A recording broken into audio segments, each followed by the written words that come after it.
আমি যেই দিন আল্লাহর কোরআনের এবং রাসূলের হাদিস মোতাবেক কোনো মুসলমান মসজিদের মধ্যে সর্বশেষে আসার পর মসজিদে পিছনের মুসল্লিকে আগাইয়া সামনের কাতারে বসা, যখন বলেছে আল্লাহ রাসূল এটাকে গজবপ্রাপ্ত মুসলমানদের অন্তর্ভুক্ত বলেছেন, এই বক্তব্য দেওয়ার পর অনেকের বন্ধ হয়েছে কি হয়েছে না? হওয়ার পর আমাদের মোতালেব হোসেন মতু উনি যখন এখানে বারবার আসে, ওনাকে পার্সোনালি ওনার দোকানে আমি বলেছি 2 বার। কয়বার? এই মসজিদের সামনে দাঁড়ায় বলছি 1 বার। কয়বার হইল? আমার রুমের ভিতরে বলছি 1 বার। কয়বার হয়েছে? 4 বার বলছি আমি। বলার পর উনি এটা বারবার করছেন। যখন সর্বশেষে মসজিদে ঝামেলা লাগছে এই বিষয় নিয়ে, আমি ওনাকে এখানে দাঁড়িয়ে ওনার সাথে সরাসরি বলছি, কাকা আপনি যে এভাবে মুসল্লি দিয়ে আসেন আবার যান, এটা মুসল্লিরা কেমন জানে আপনাকে কিছু বলে, আপনি এটা কইরেন না, মনোযোগ নষ্ট হয়ে যায়। আমারে কি বলছে উত্তর জানেন? আপনি মুসল্লির দিকে তাকান কেন? আমি চাইলে ওনাকে সাথে সাথে এটা জবাব দিতে পারতাম, দেই নাই, ওনার সম্মান নষ্ট হবে। কিন্তু উনি এটাকে ইন্ডিকেট করে, এর নাম নিতে আমার ঘৃণা হয়, কারণ সে আমাকে আমার পিছনে নামাজ পড়ে সাথে সাথে আমার বিরোধিতা করছে। নিয়াজ মোহাম্মদ খান উনি আমাকে নামাজের পরে সাথে সাথে আপনারা সবাই দেখেছেন ইন্ডিকেট করে কথা বলছে। ইন্ডিকেট করে কথা বলে নাই শুধু, আপনি রাখেন না, আমি বলছি সুদখুর না ঘুষ করে এখন বলছি আমি, শোনেন আমার কথা। আমাকে ইন্ডিকেট করে কথা বলেছে, একটু আস্তে। আমাকে বলেছে সে কিন্তু আমার পিছনে ওই দিনও জুমার নামাজ পড়ছে, পড়ে নাই? পড়ার পরে সে আমাকে চরিত্র নিয়ে 1 নম্বরে কথা বলছে। 2 নাম্বার, সে আমাকে নিয়ে বাজে মন্তব্য করেছে। করার পর আমাদের মোহন মিস্ত্রি সাহেব, আমি যখন চলে যেতে লাগছিলাম ওনাকে আমাকে বসাইছে। বসানোর পর দেখলাম যে আরও বাজে মন্তব্য করতেছে। পরে আমি চিন্তা করছি যে আমি এখানে কথা বললে, কারণ আমি কোনোদিন উচিত কথার উপর দিয়া ফাঁড়াইয়া চলে যাবো, আমি এমন লোক না। আমি চলে গেছি, মুয়াজ্জিন সাহেবকে বলে দিচ্ছি যে আপনি এই জায়গার ভিতরে দাঁড়াইয়া আপনি মিলাদ শেষ করে চলে আসেন। আমি আমার সব রেডি করে চলে যেতে লাগছিলাম। এলাকার যুব সমাজ আর কিছু মুসল্লি মিলে আমারা রাখছিলেন আপনারা। রাখার পরে আসরের পরে মিটিং বসেন, মাগরিবের পরে মিটিং বসেন, বসে আমারা রাখছেন, রাখেন নাই? আমি তো চলে যাওয়ার ছিলাম, আপনারা রাখার পরে আবার তাদেরই লোক রাত্র 11:30টার দিকে আমার রুমে যায়। আপনি তো যাই গেতে লাগছিলেন, যাই গেলেন না কেন? কথা বোঝেন নাই? এক গেল এই বিষয়। তারপরে পরের জুমা আমি বিদায় নিলাম, নিছি না?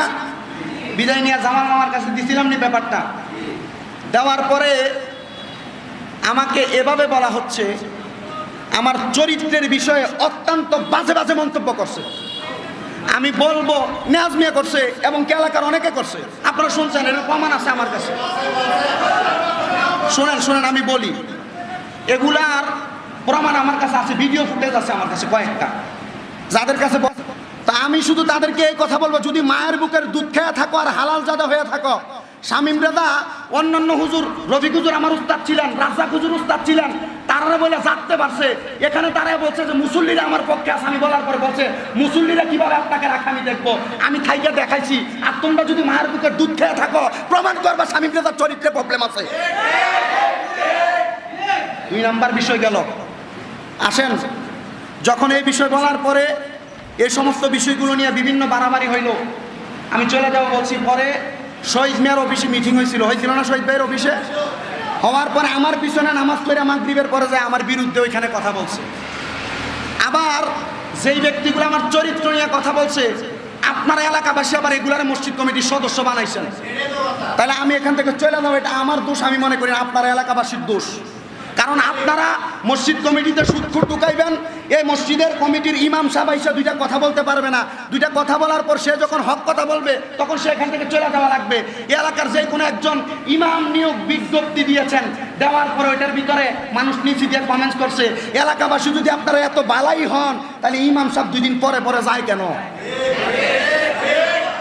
তো এটা মূলত এলাকাবাসীর দোষ নয়, এই দোষটা পুরো এলাকাবাসীর নয়, এই দোষটা সামান্য কিঞ্চিত কয়েকটা কুলাঙ্গারের দোষ। তাদের কারণে সমাজের মধ্যে বিভ্রান্ত হয়। মসজিদের ইমাম যারা বড় বড় আলেমগণ বেয়াজ্জতি হয়ে এলাকা থেকে বাইরে হয়।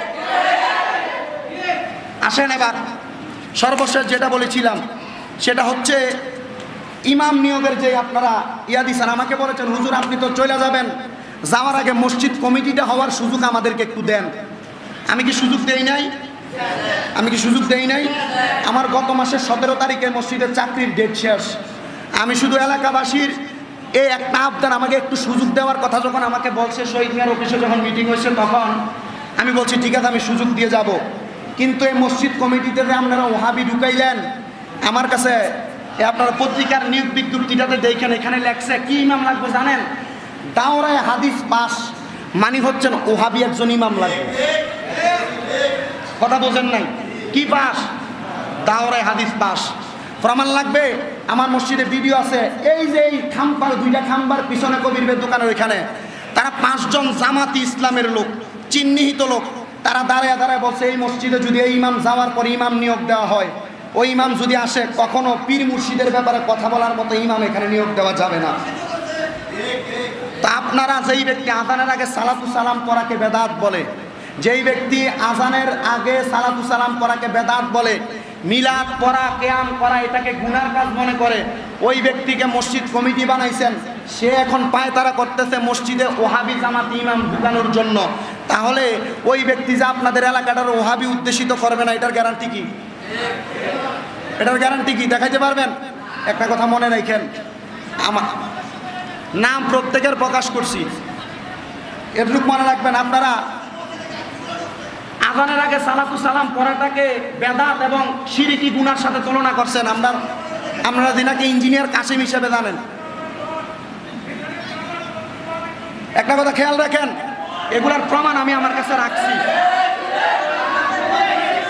শোনেন শোনেন শোনেন, কথা বাড়ানোর দরকার, রাখেন, বসেন। আমি বলছি, আমি এখান থেকে চলে যাচ্ছি বলতে বিষয়টা এমন করাচ্ছি না আপনার এলাকাতে বিশৃঙ্খলা করবেন।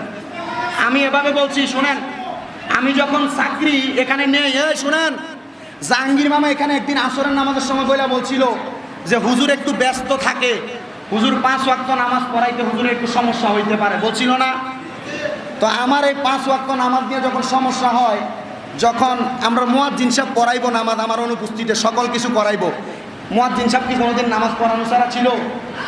কেউ নামাজ পড়ায় নাই? ওনার অনুপস্থিতিতে ওনার ভাগিনারা নামাজ পড়ায় নাই? মসজিদে কি কোনোদিন নামাজ বন্ধ ছিল? সর্বশেষ যখন আমি ফজরের নামাজ কম পড়াই, এটা নিয়ে যখন কথা উঠছে, আমি এভাবে বলছি, প্রয়োজনে আমার বেতনের অর্ধেক কাইটা আরেকটা হুজুর রাখেন, তবু ওই মসজিদে যেন কোনো ঝামেলা না হয়। সর্বশেষ আমার কথা এটা ছিল। কিন্তু এখানে উদ্দেশ্য মূলত শামীম রাজার নামাজ পড়ানি আর না পড়ানি নয়। হ্যাঁ, সব কিছু কথা হয়েছে, সব কিছুর আলটিমেটাম দেওয়া হয়েছে। আমি খারাপ হয়ে যাওয়ার কাহিনী হচ্ছে, আমি বলি শুনেন, আমি খারাপ হয়ে যাওয়ার কাহিনীটা হচ্ছে এটা যে এর উপর দিয়ে আমি এই জায়গায় দাঁড়াই, এর আমি বলছি যে আপনি বাড়াবাড়ি করতেছেন, আর কোনো কথা নয়।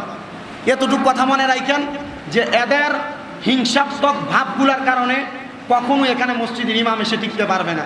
হয়তো 2 বছর, হয়তো 3 বছর, 4 বছর। কেন একটা মসজিদের ইমাম কি 15-16 বছর মসজিদে থাকে না? 36 বছর ইমামতি করার পর ঘোড়া দিয়ে ইমামকে বিদায় দেয় না?